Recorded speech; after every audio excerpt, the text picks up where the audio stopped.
What's good, y'all? Welcome back to the Verdependent podcast, where we depend on the Verde and Black for our everyday vibes. This week, we review our season opening win against Sporting Kansas City, share our thoughts on Austin FC's first 2025 game day experience, and preview our first match on the road at Portland before closing out the episode with a stoppage time rundown of the hottest Austin FC, MLS, and World Footy storylines of the past week. I'm Paul Fletes. I'm Logan Bartlett, a.k.a. Lobar. Yeah, we totally forgot to reintroduce ourselves at the beginning of each episode. That's on me, dog. My bad. But, You're good. Gee, merry belated Austin is so fucking back day, my guy. How was the match day for you?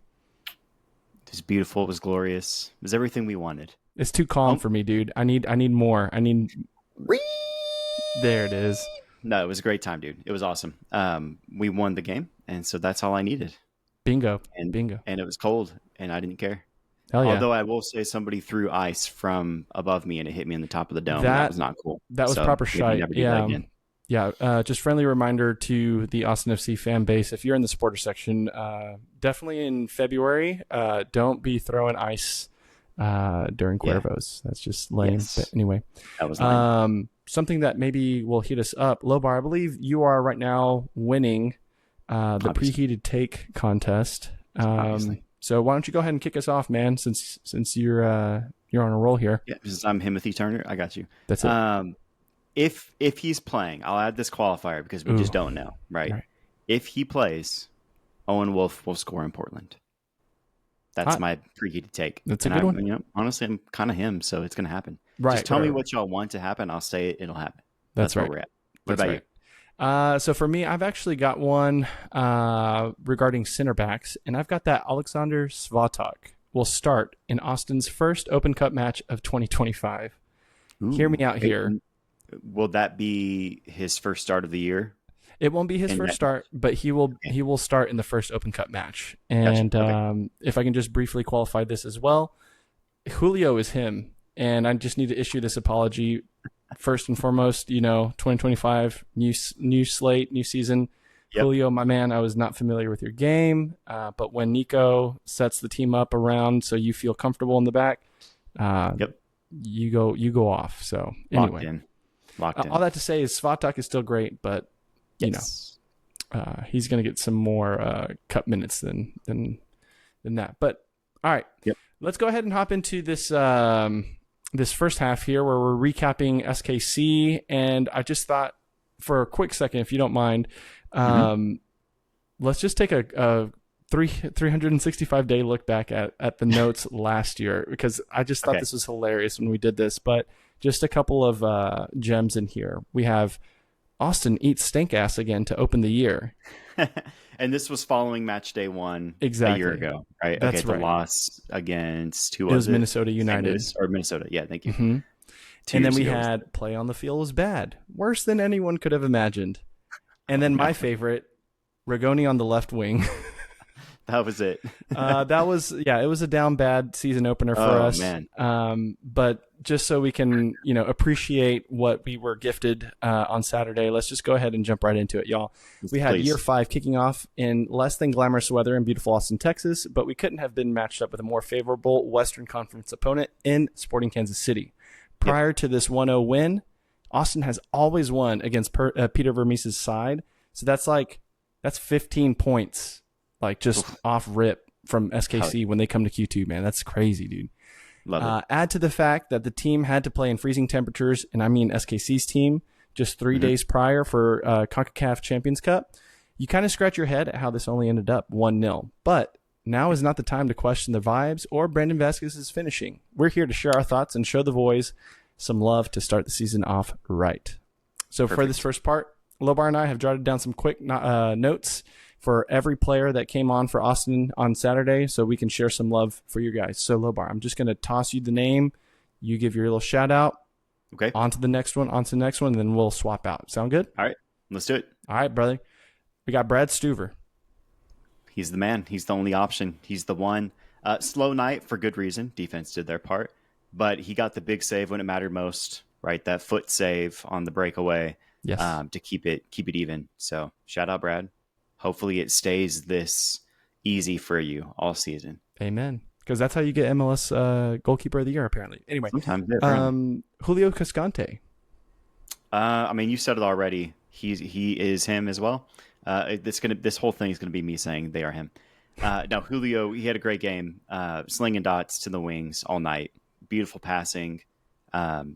He didn't look as busy as he's been in the past. Where like the ball was always at his feet, and I think that served well for him, where he got to contribute in a meaningful way and really play like a meaningful part in a threatening buildup. So shout out Julio. Yeah.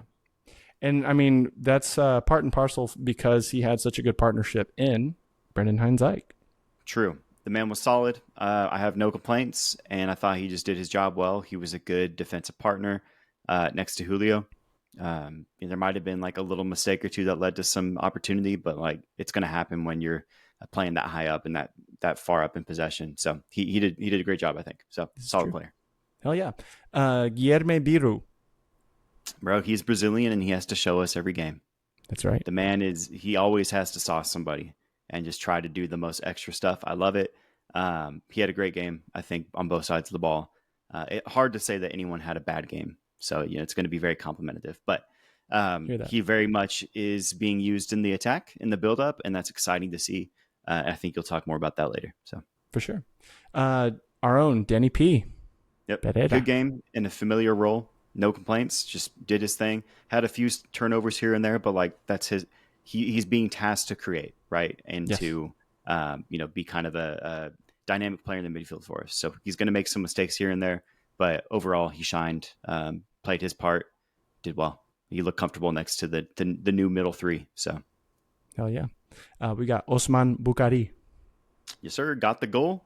MVP season incoming. So far, he's on track for 34 goals. So that's what's up. Love it. The creativity is there. I'm excited to see it blossom. There was some complaints about his crossing ability early on, and I think that's just excitement. Clearly, he was playing his ass off, saucing dudes where he could. So he got the goal off his face. Can't be mad at that. Right. There you go. How about Brandon Vasquez? Best striker in Austin FC history already. I'll say that. I thought he did very well in the build-up. He was amazing on the press. I think it's very smart to have a 6'3", 200-pound man sprinting at the goalkeeper and the defenders with the ball on their feet just to keep them on their toes. It's a great weapon to be used to cause some havoc. So he did that well. He almost hit a banger of a goal in the top corner. Yes. Rattled both post and crossbar. So I'm excited to see him bag some goals for us, and best striker ever. Hell yeah. And then we got Mikel Dessler. I think this was an easy player of the game for me. He was amazing on the ball, incredibly patient. Just really, the game looked like it slowed down when the ball was at his feet. I think he's a sneaky DPOY candidate, honestly, after this game. Yeah. I think he's being put in a position where he is going to showcase his ability in 1v1 situations on defense and really be a guy that snuffs out the offense. So I'm going to hand it over to you now and start with Owen Wolf. Give us your thoughts. Hell yeah, man. Game's lone assist, tied with Dessler for the most progressive carries. I believe it was at 4. Played 78 minutes, and I mean, you could just tell when he came onto the pitch for pre-match warm-ups, the dude had earlobes that were shining all the way up to the south end, and you just knew he was going to ball out tonight, and he did. Diamonds. I say tonight, but Saturday night. But yeah, man, congrats to Owen. Yeah, I saw a cool stat that he's like the third or fourth most. He has the third or fourth most contributions in goals and assists for a player born after 2000 in the league right now. Yeah. Or maybe it was 2004. I don't know. Dates don't mean anything to me. Yeah. For 21-year-olds or below, he's like fourth most impactful right now. So for sure. Ilya Sanchez, please. Mr. Composure for the 30 and up group. I've got, his tactical yellow, I think, was really important early on in the game to kind of corral the midfield and kind of diffuse any situations that happen from there. You love to see that from the vet, and also, played a similar handful of minutes, 78. So I think it's important that we watch his load management, of course, But I mean, I think you saw it pretty much from the opening minute, the way he's commanding body language. out on the pitch, the guys really take to him, and it's gonna be great. Yeah, very, very sneaky signing, and we'll see that more and more. May have been critical at one point. I don't recall. Don't quote me. I don't care. Good signing. Yeah. Jader Obrian. El señor que estaba atacando del derecho.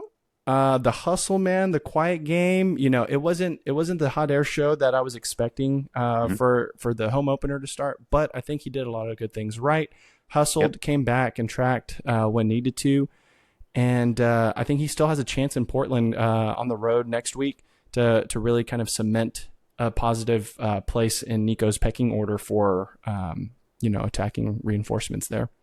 Yeah, he's a guy that I had as one of my hot preheated takes is starting 17 games or more. So we're 1 for 17, and hopefully he shows out to prove why he should keep starting in some capacity over the year. That's right. John Gallagher off the bench. The Irish Army knife, man. I mean, he literally goes out to take Obrian off, shifts Bukhari to the natural right side, and then makes the work happen off the left to get the corner that earns us the goal. And then has to go and relieve Dessler whenever he cramps up and has to hold down that right spot or the right back spot. Dude, it's just like this man, like we've seen it, year in, year out, but like I think it's just so cool to watch him just on the fly. What's that? You need me to go take this fire out? Psh, say less, dog.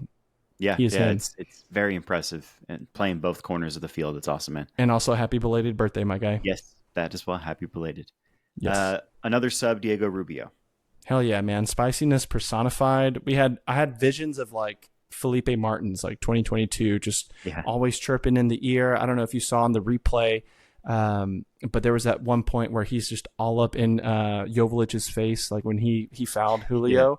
Yeah. And it's just like, you love to see it, man, because he's always going to be in the other team's ear, in their heads. And I'm really glad to see a healthy Diego on our side, just causing havoc when he comes on.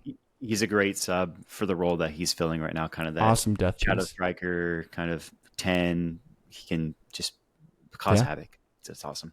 A debut off the bench, Misard Sabovic. Yes, sir. We have Mr. Composure for the under 30 group. And I think he did an excellent job in his opening minutes playing that dual pivot next to Danny. There were some moments toward the late 80th minute where you just see him covering so much ground to snuff out some of those chances that SKC was trying to build around. And it was just like, holy cow, man. Like the dude just, it's his IQ is already in full display just in those handful of moments. But totally, it's going to be really exciting. We're ready for you, sir. Yeah, he's a big dude. I didn't expect that. Yeah. He was a presence on the field. And then lastly, CJ Fodry, last man off the bench. What were your thoughts on his day? Yeah, man, a special shout out to the kid. I feel like his heart and his mind was in the right place. I think it was really cool that he had the mentality to try and kill the game off a little bit, taking it to the corner. Unfortunately, he's got to go to the gym a little bit more and get the strength to hold off two defenders. But, we love to see it, G. Keep working, keep grinding, and it's going to happen. I think it was more a positioning issue than strength. That dude's built. He'll get the tactics though, the technique. Hell yeah, dude. But yeah, man. And then obviously I think for the rest of the players, the likes of Zvatak and Kolmanich and others, we love y'all too, and we're excited for y'all's first minutes in the league action coming real soon. Yes, sir. But Lobar, I guess we should probably shift gears a little bit and talk about Nico's game plan a little bit, yeah? Yeah, let's do it. Let's do that, dude. I think it's going to be hard to really give legit, like actual detail, right? We've seen one game. Sure. I want to give it 5 to 10 games before I take, before I really go all in. You call Nico ball? Yeah, exactly. Yeah. Because I'm sure we're going to see different versions of it home and away. We're going to see different versions of it based on matchup, obviously, as we seem to see in sports. So I thought what was obvious, though, in 90 minutes of Austin FC this season, possession, right? The possession numbers, even when leading, we kept the ball as long as we could. And we really wanted to dribble the game away. But more specifically, possession in the opponent's half is what I like to see. Very exciting. We had almost 60% of our passes completed in the game were in the attacking half.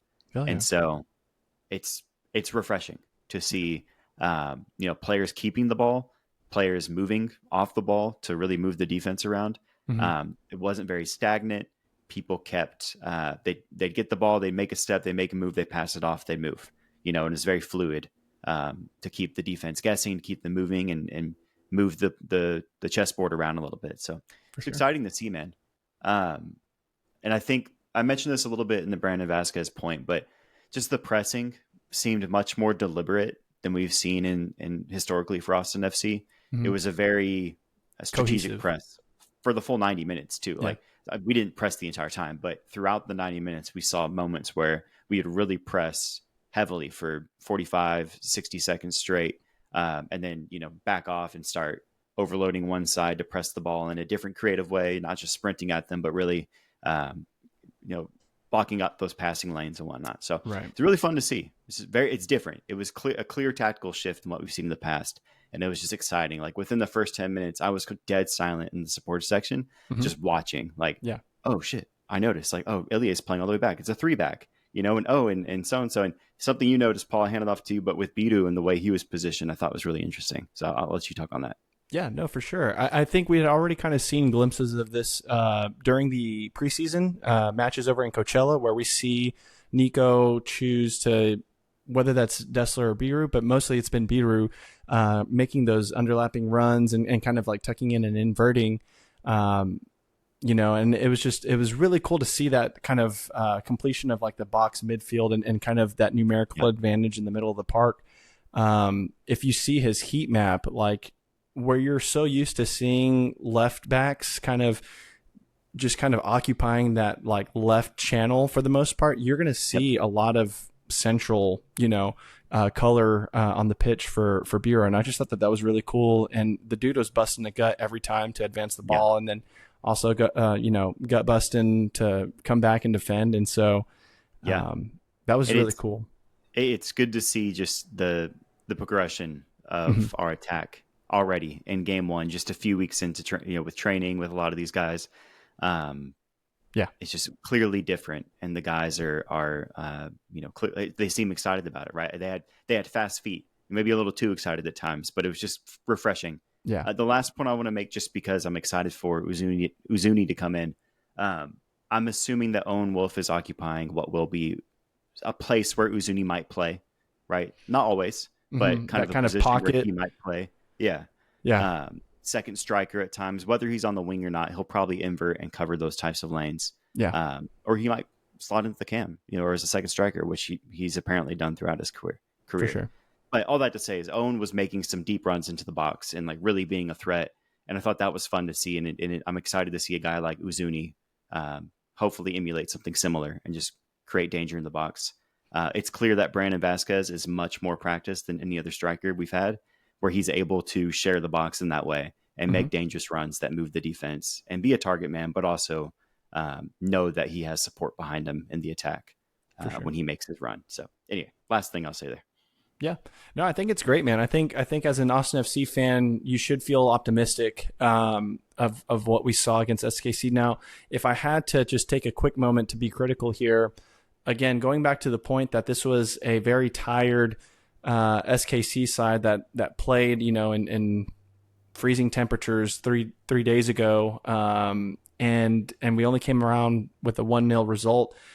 Sometimes you got to remember that the score doesn't always share the full story. We did have a very commanding performance against the team, and so I fully expect that finishing is going to always be a thing in training, and they're going to look to try and get those goals in as much as possible. But for sure. Let's talk a little bit about the match day experience. A little halftime action. A little halftime. So I know this year's season opener, like I had to really sit down and think. I was like, was 22 my favorite, or was this year my favorite? And I have to say this year was probably my favorite.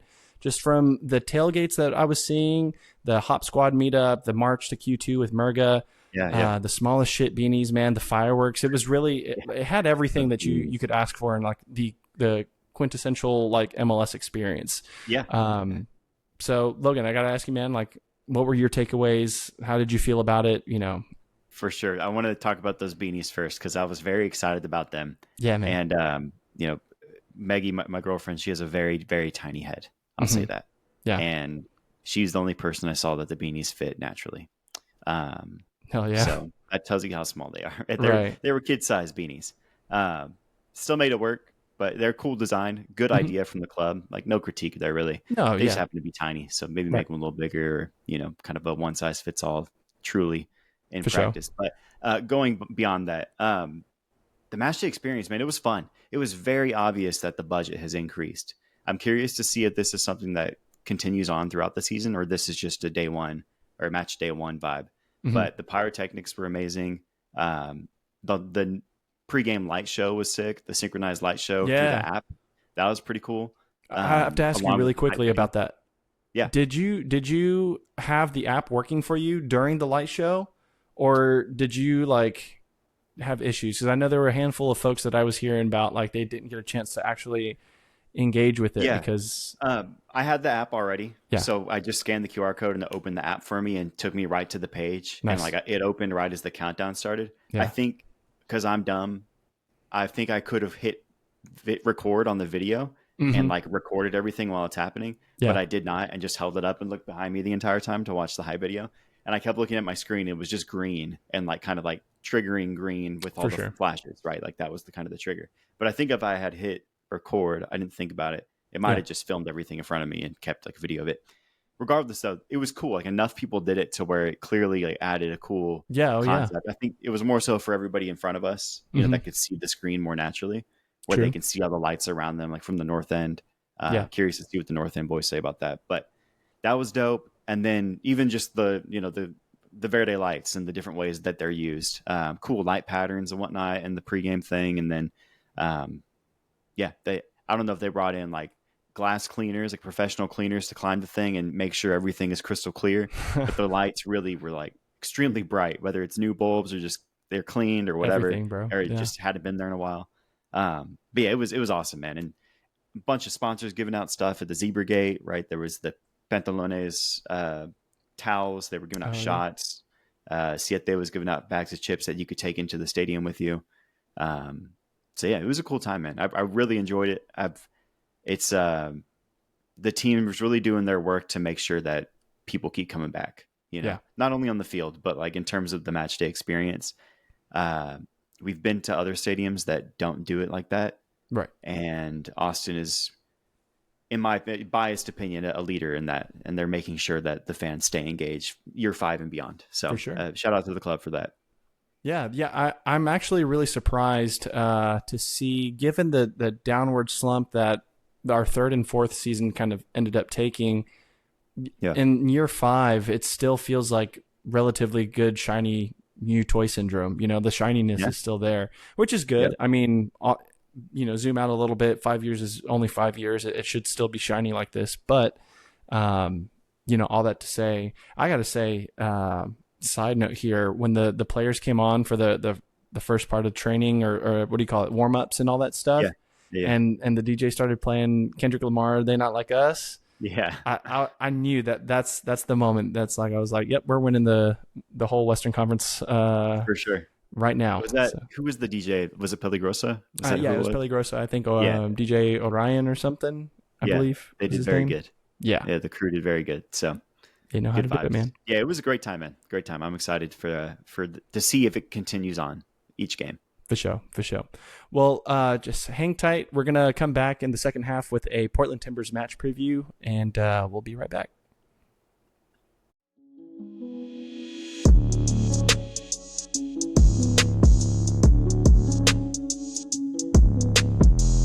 Yo, Lobar, I was looking at your memento from the game last Saturday, and that picture was fire, dude. Why don't you talk to the people and tell them about their new favorite app? For sure, man. Memento is your sports scrapbook for Austin FC. Your games, your stats, your scores, a memento for every moment. Every memento is yours to personalize. Add your photos from Q2, tag the homies, and relive your unique experience. Every memento is packed with stats, so watch as your sports history grows as you add a memento for each game. From Austin FC to NWSL and NCAA to the Premier League, NFL, and NBA. Track your fan experience from the palm of your hand. Help the pod out by downloading Memento today. Follow the link in our description or on our socials to start tracking your mementos. Thanks.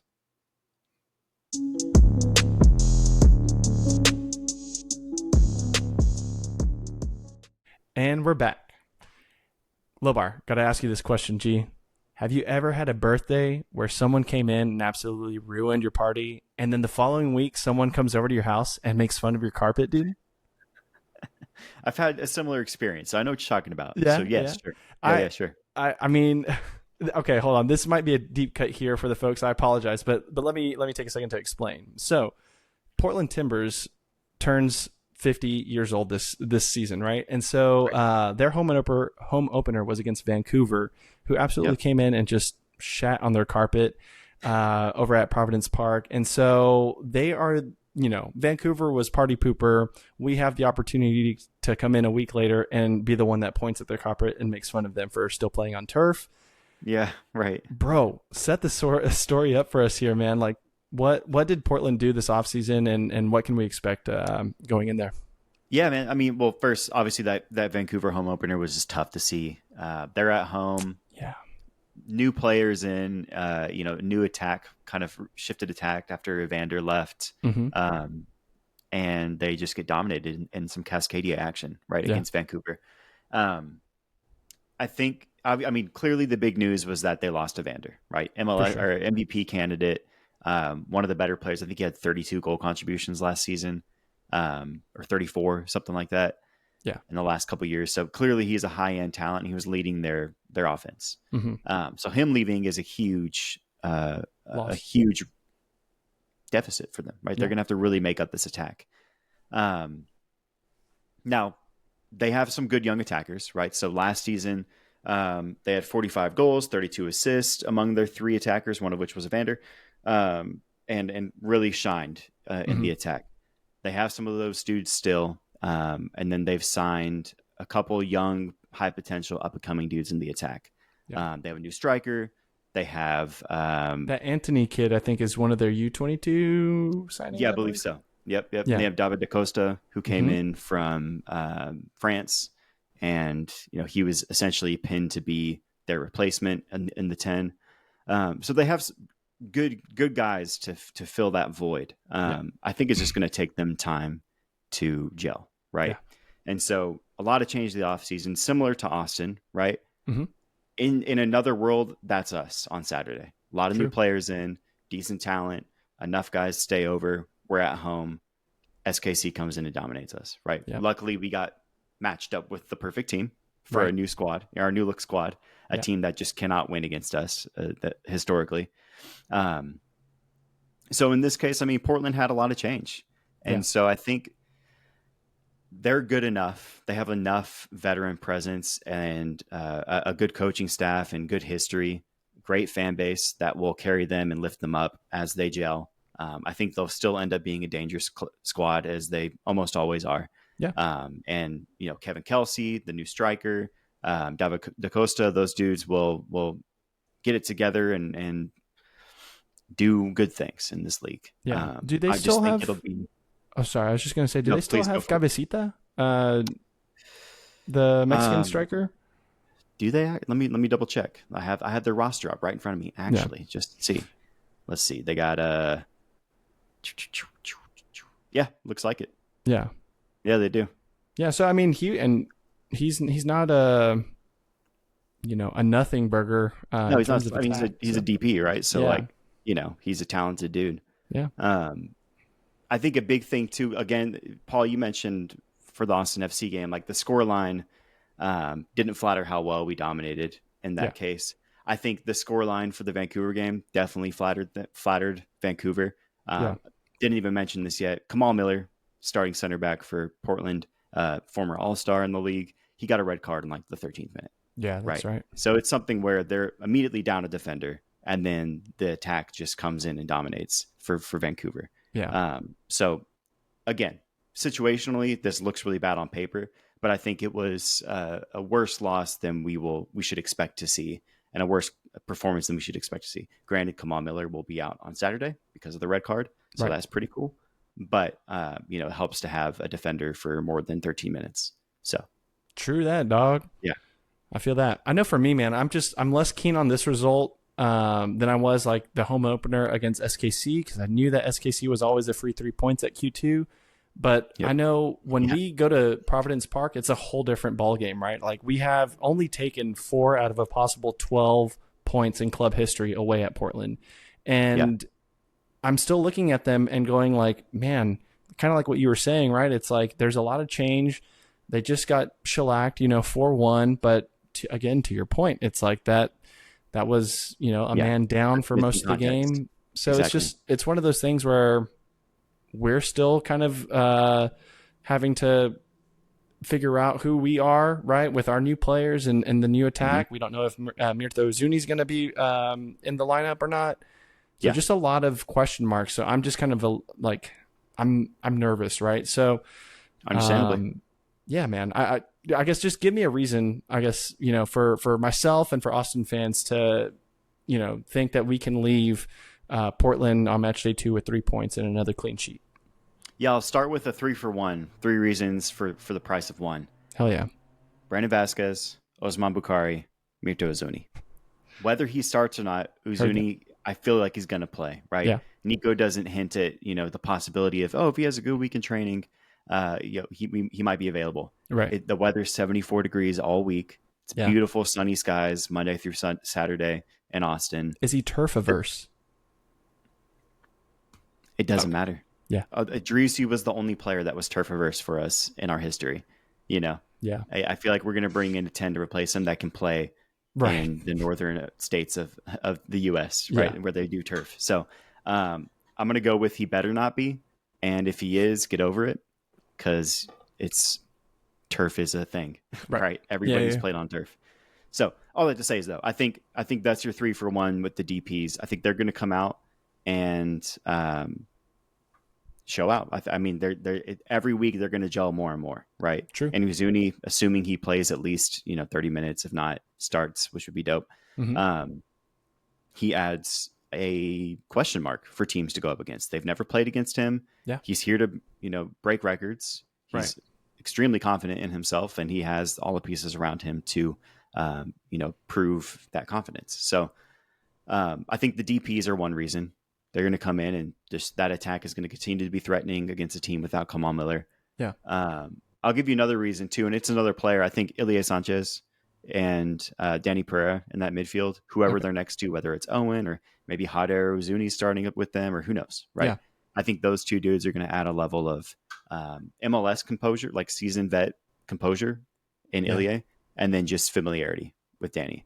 Right. And you can look at that starting the middle defenders, the 2 center backs, right? They've everybody on that's an option has been played with Danny Pereira for at least the better part of a season, if not 4. You know what I mean? So we have a good foundational piece from Stuver up through the midfield and defense that can just hopefully lock in. Yeah. But those are my main 2, and it's really in the note of 7 players that I named. What about you, though? Do you have any reasons why you might leave? I know you're a little hesitant. I know you're a little worried, but yeah, man, tell me why that's soft mentality. I'm gonna go back to our man in between the sticks, Brad Stuver. I think this is going to be a big test for him on the road, because I have a feeling that we're going to see more shots on his goal than what we saw this past week, and so knowing that Brad's there makes me feel really confident. But also at the same time, again, I like your 3 reasons for 1 with all the DPs. Because gosh, man, I can only imagine. We had Buka on the left to start. We saw those diagonal balls going to the left a lot. But if Bukhari is more inclined to play naturally on the right, and we have Uzuni on the left, bro, and I can't get over the fact that we have these 2 awesome ballers that we can just hit X passes to, and just like absolutely go wild in the final third. It's going to be insane. But yeah, I hear that. I'm still on a high. I'm sorry.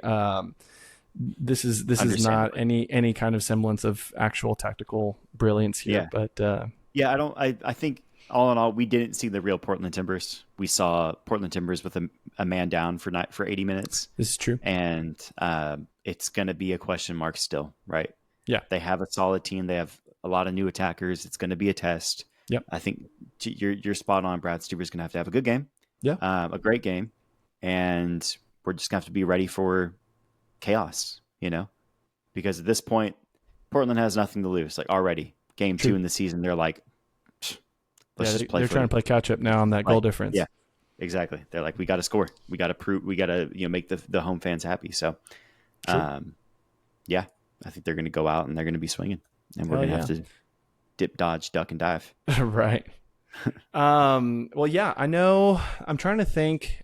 I'm going to be out of town, but I know that LV is planning on doing a watch party over at Hop Squad. I think as far as food's concerned, I know that Dough Squad's going to be available over there. So For sure. From what I've heard, I think they're encouraging families to come out. I know that the kickoff starts at 9:30, but the watch party starting closer to 7:30. I think they have some kind of surprise or something for the kids. So definitely go check it out. What that is, or is it truly a surprise? Well, the only thing I'll say is that maybe there's video games involved. That's all I can say. Ooh, okay. That's all I was told. Allegedly. So yeah. Anyway, all that to say, check out Hop Squad, LV Watch Party. They'll have the merch table and all that good stuff set out there. But yeah, should be a good time. I know those watch parties are always pretty fun. But yeah, Hop Squad's a fun place to watch. They have the big projector outside. The weather will be nice. Mm-hmm. Totally. Oh yeah. Totally. Well, let's go ahead and bump into some stoppage. Yeah. Let's do it. Heard that cut. All right, so we got our first point talking about U.S. women's national team opening up She Believes Cup with 2 wins over Colombia and Australia. They are set to face high-flying Japan on Wednesday. Lobar. That's exciting. Yeah, dude. Wednesday, do you know what time kickoff is? I'm guessing it's going to be like relatively early in the evening. Like I think it's like a 6 p.m. Eastern or something like that. So like 5 o'clock here. I have to double check it, honestly. But that's going to be a really good game because Japan, I think, has scored 4 goals in each of their past 2 games. So it's going to be fun. Yeah. It's going to be a good test. For sure. And Emma's been rotating like crazy, dude. I think, so it's going to be definitely a good test. But yeah, for sure. Yeah, man. Moving on to the next one. We've got 10th place over in Serie A. 10th place, Udinese, with some penalty drama. We've got Luca taking from the captain, Florian Thauvin, bearing the PK. The team is not celebrating that PK, and then the coach subs Luca out. Bro. It's tough, bro. Why do you think that is? Like, what is... I'm assuming Luca is not the penalty taker in that case then? Bro, or he is, but the captain said it's mine, and it's you disobey the captain, it's out for you. Yeah, I have no idea, man. But I mean, I know Thauvin because like he spent a good bit in Liga MX, with Tigres and Gignac. But this kid, he strikes me as just Udinese's Nani Madueke, bro. It's like just give me the ball, bruv. Let me take it. Yeah, what are we doing? And no one likes to see it, but that's tough, man. That's tough. Yeah, it is tough. That is tough. Looking at the J League, the league is setting the foundation for massive growth with a combination of player empowerment through the Players Association, world standard officiating, adopting the European calendar, and set ticket pricing. So this is all kind of coming together this year ahead of their switch to the European calendar, the Prem style calendar. Yeah. The Players Association encompasses all players from J1 through J3, as well as the Women's League has a section of it as well. That's cool.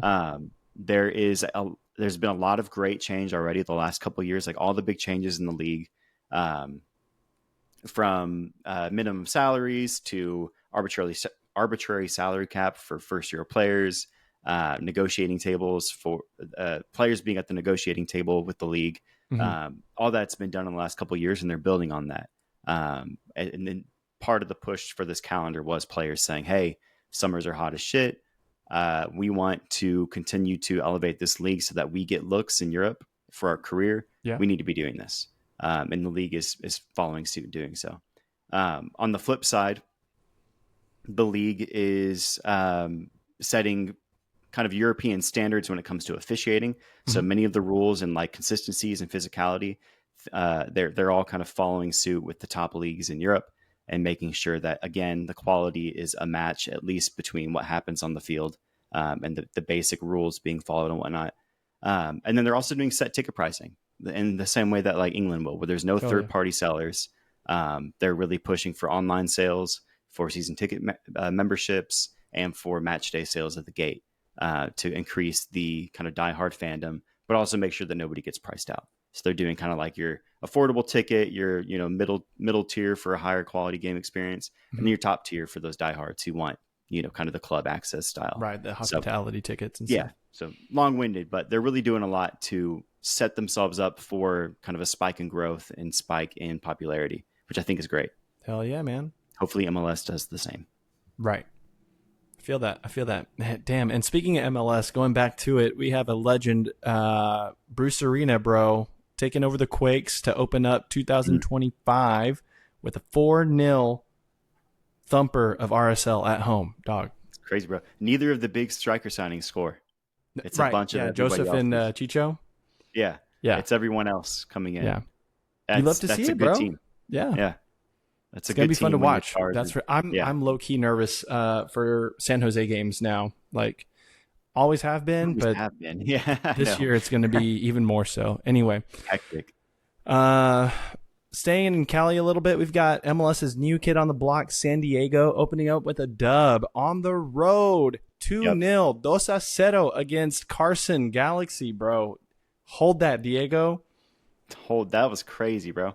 I watched the first half and then I had to dip and was following in the chat and whatnot. And then I was like, oh shit, they scored. Yeah. It was exciting to see. They're going to be an interesting team to watch, man. Yeah. That Dryer guy, man. Yeah. In just 45 minutes, it reminded me a little bit of like how St. Louis came out. Very defensive minded in terms of they didn't want possession. At least this is early on. I didn't watch the whole game, but they were very much like all 10 players were behind the ball. They were back playing like a 4-4-2 giant defensive block. Yeah. And then out on the run, right? Yeah. Just let Chucky run, let all the attackers run. I'm blanking on the right winger's name. He had a brace. Devers, is that right? Something like that. Doesn't matter. Right wing went off, had a couple goals. Were you talking about for St. Louis or for San Diego? For San Diego. Sorry, I'm mixing the wires. The dude that scored both goals for San Diego. That's Anders Dryers. Yeah. Dryers, thank you. Yeah. It was fun to watch, man. It's fun to see. And it's kind of like it's a lot of my family are out there, so it's just good to see I'm excited for that first home game because they're going to be very hyped having beaten the champions. Yeah. It's okay if you say this on air. I don't think anyone's going to judge you, but is it safe to say that LAFC has now moved from your shadow favorite to second shadow favorite, and now you got San Diego as your shadow favorite? Yeah, for sure. San Diego is my shadow favorite. I mentioned that to somebody. I don't know if it was a friend or family or whatever, but they were like, oh, is San Diego your new favorite team now that they have one? Yeah. And I was like, oh, guys, come on, second favorite. I'm from Austin. Like, what are you talking about? Right. I'm going to like San Diego, though, because all my family's there. So. Hell yeah, man. That's what's up. Yeah. I can take this one. The Seattle Sounders have started the First Match on Us initiative, giving a free ticket to new fans of the club. That meaning if it's your first time going to a Seattle Sounder game, they're running a program to make sure it's a free ticket for you so that you get the best match day experience possible. I think this is great.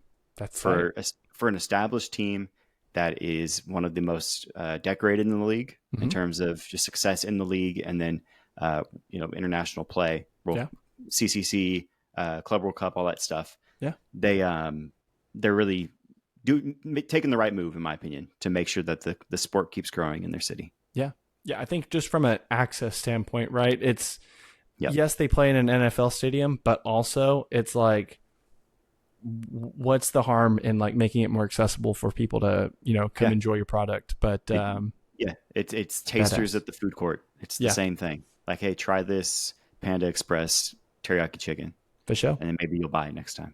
Oh yeah, that's what's up, man. Let's see. Moving on over a little bit back home to Texas, we got agent Andrew Tarbell doing the thing, letting Dallas win their season opening Texas Derby away at Houston. Damn, bro, I didn't know Josh Wolf was the head coach. Miscommunication between the defense and Tarbell was sad. Shout out to Tarbell though for being cool about it and patting his teammate on the back, be like, hey man, it's good, we'll get there. Yeah, don't worry. He's a consummate professional for sure. Yeah, but it was also very funny to watch. So. Very much so, dude. We've got Tarbell follows Josh Wolf. Anyway, we're done. Right. Follow each other. Do you want to talk about this best ball? Because for sure. I don't want to. Respectfully, you called 3 of these DNPs, but I haven't even looked at the scores because I don't even want to know. Let's just do the roster. Don't worry about the score. Right here. Yeah. Yeah, we did best ball with all the podcast, all the peeps. Mm-hmm. We had a diabolically bad week. One of the players we expected to be out, we drafted Paintsill as like our last midfielder, knowing that he's out for a while, but assuming he'll have a good role for the last 2/3 of the season. But McCarthy didn't start, which is interesting, and I hope that's not something that persists. Right. Giacomo Vrioni. Yeah, none of the forwards came out. Yeah, Vrioni didn't play, so that's unfortunate. Right. Again, he was our last pick too, but we just didn't have much come through on the attack. So hopefully that changes moving forward. Yes, because that would be sad. Yeah, but I do feel generally good about our team though. Like we have a lot of good names. We have Vasquez, we have Jesus, we have Campana, Navarro, we have Miguel, Almiron. Yeah, Rusnak did well. Lude is a dude that will do well, right? Like we have a lot of players that are just consistently good. So anyway, it'll come together, bro. Yeah, I'm not worried about it. I mean, we gotta tease everyone else a little bit, make them feel good, and then we just absolutely cook. Shout out Jeremiah for doubling us on week 1 though at Moon Tower. Yeah, they had Messi, Diego Rossi, and Jordan Morris all and Gald all with over 10 each. So that's what's up. Yeah, we love to see it. You can go ahead and take this last pick.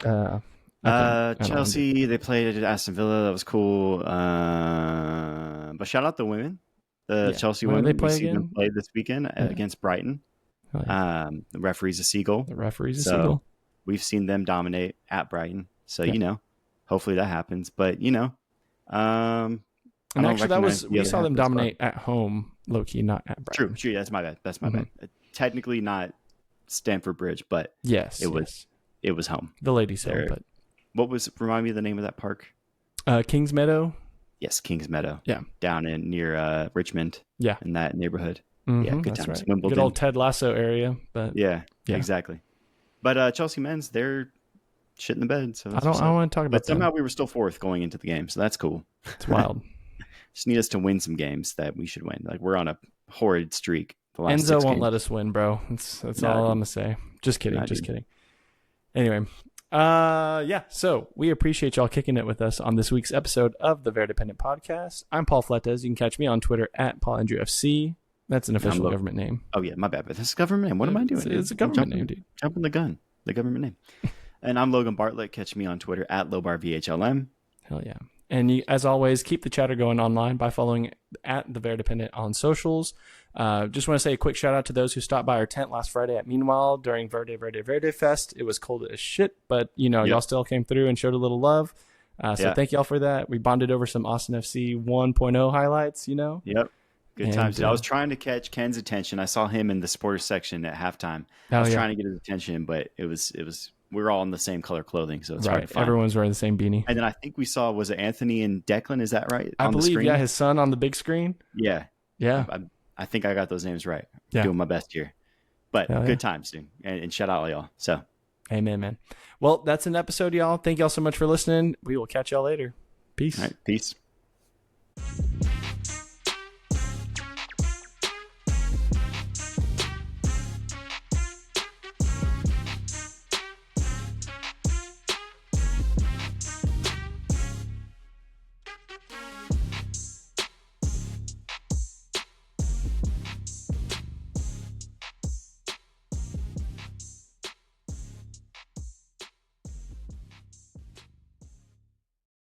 Oh, why are you screaming at me? Oh my God.